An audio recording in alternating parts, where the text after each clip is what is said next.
नमस्कार साथियों। आज हम लोग Bihar board class 10th polity यानी कि राजनीति शास्त्र के प्रथम अध्याय लोकतंत्र में सत्ता की साझेदारी पाठ के ऑब्जेक्टिव प्रश्नों की चर्चा करने वाले हैं। साथियों, इस चैप्टर से यानी कि लोकतंत्र में सत्ता की साझेदारी पाठ से आपकी परीक्षा में काफ़ी अच्छे खासे प्रश्न पूछे जाते हैं। तो आप लोग वीडियो में शुरू से लेकर के अंत तक अवश्य बने रहिएगा। चलिए प्रारंभ करते हैं। पहला प्रश्न है कि भारत में कहाँ औरतों के लिए आरक्षण की व्यवस्था है? लोकसभा में, विधानसभा में, मंत्रिमंडल में या पंचायती राज संस्थाएं में? कहाँ पर औरतों के लिए आरक्षण की व्यवस्था है?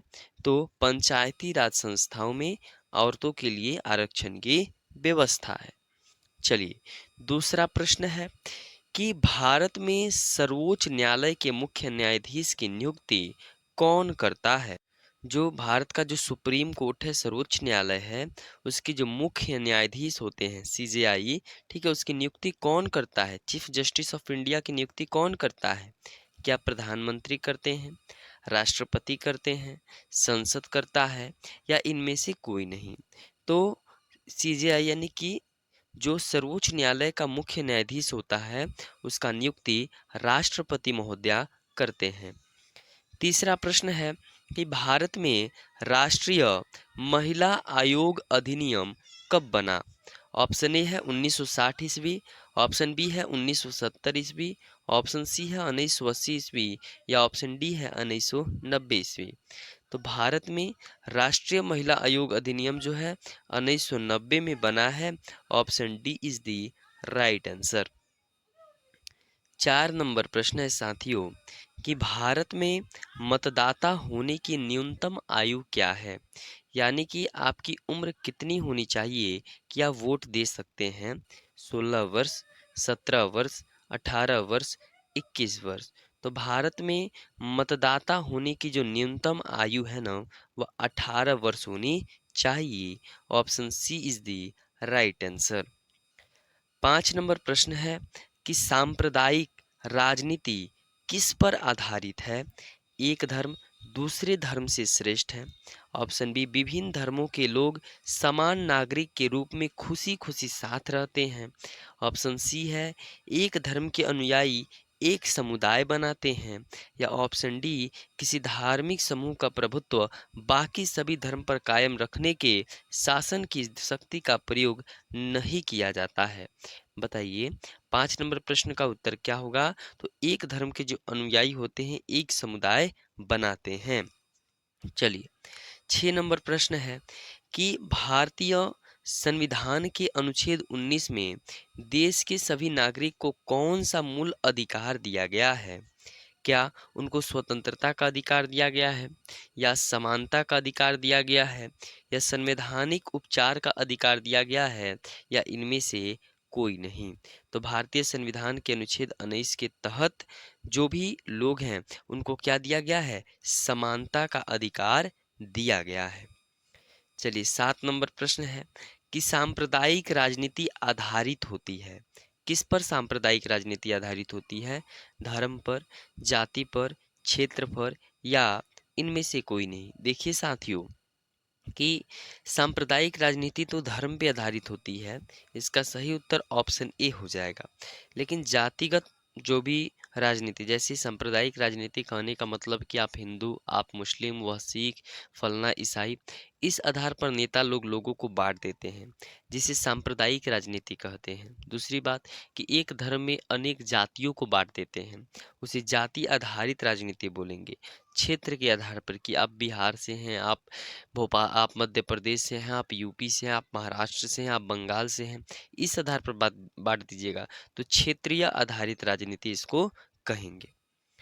चलिए 8 नंबर प्रश्न है कि संघ सरकार का उदाहरण है अमेरिका, चीन, ब्रिटेन, इनमें से कोई नहीं? तो संघ सरकार का उदाहरण कौन सा है?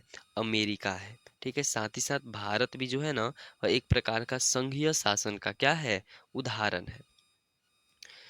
और भारत के साथ साथ कनाडा, ठीक है, अमेरिका, भारत, कनाडा ये सभी क्या है, संघीय शासन के उदाहरण, यहाँ पे संघीय शासन चलता है।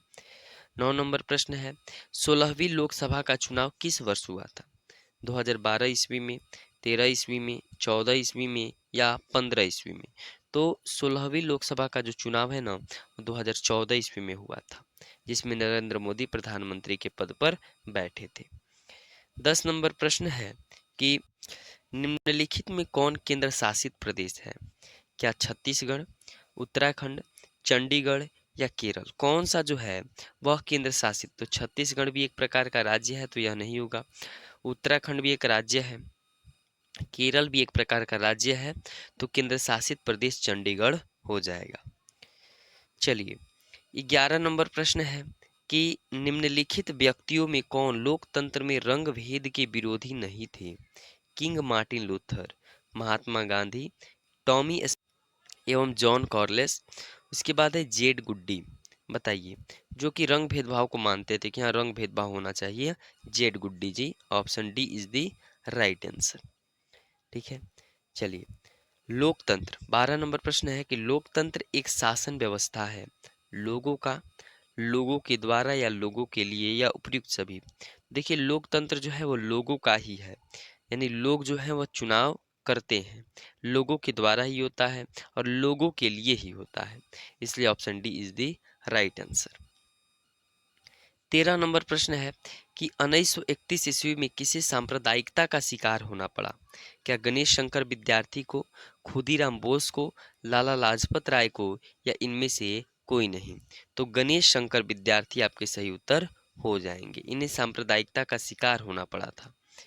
14 नंबर प्रश्न है, 18 वर्ष की आयु पर स्विट्जरलैंड में महिलाओं का मताधिकार कब प्रदान किया गया? 1970 ईस्वी, 1971, 1973 या 1974 ईस्वी? तो 1971 ईस्वी क्या हो जाएगा? सही उत्तर ऑप्शन बी हो जाएगा। 15 नंबर प्रश्न है कि 15वीं लोकसभा में महिला की भागीदारी कितनी थी? 8.68%, 9.68%, 10.68% या 15.68%? तो 15वीं लोकसभा में महिला की जो भागीदारी थी ना, वह कितनी थी? 10.68%। 16 नंबर प्रश्न है कि 16वीं लोकसभा में महिला सदस्यों की संख्या कितनी है? 64, 65, 66 या 67? तो 65 है, option B is the right answer. 17 नंबर प्रश्न है साथियों, काफी शानदार प्रश्न है कि अंतर्राष्ट्रीय महिला दिवस कब मनाया जाता है? 7 मार्च को, 8 मार्च को, 9 मार्च को या 10 मार्च को? तो जो अंतर्राष्ट्रीय महिला दिवस है ना, वह 8 मार्च को मनाया जाता है, option B is the right answer. 18 नंबर प्रश्न है कि वित्तीय राजधानी के रूप में जानी जाती है मुंबई, बेंगलुरु, नई दिल्ली या पटना? देखिए, पटना तो हमारे बिहार राज्य की राजधानी है, नई दिल्ली जो है हमारे भारत देश की राजधानी है, और भारत देश की वित्तीय राजधानी वह कौन सी है? Mumbai. Option A is the right answer. 19 number प्रश्न है कि बांग्लादेश का उदय कब हुआ था? 1970, 1971, 1972 या 1973 में? तो बांग्लादेश का उदय 1971 ईस्वी में हुआ था, option B is the right answer. 20 नंबर प्रश्न है साथियों कि जब हम लैंगिक विभाजन की बात करते हैं, जब हम लैंगिक विभाजन की बात करते हैं तो हमारा अभिप्राय क्या होता है?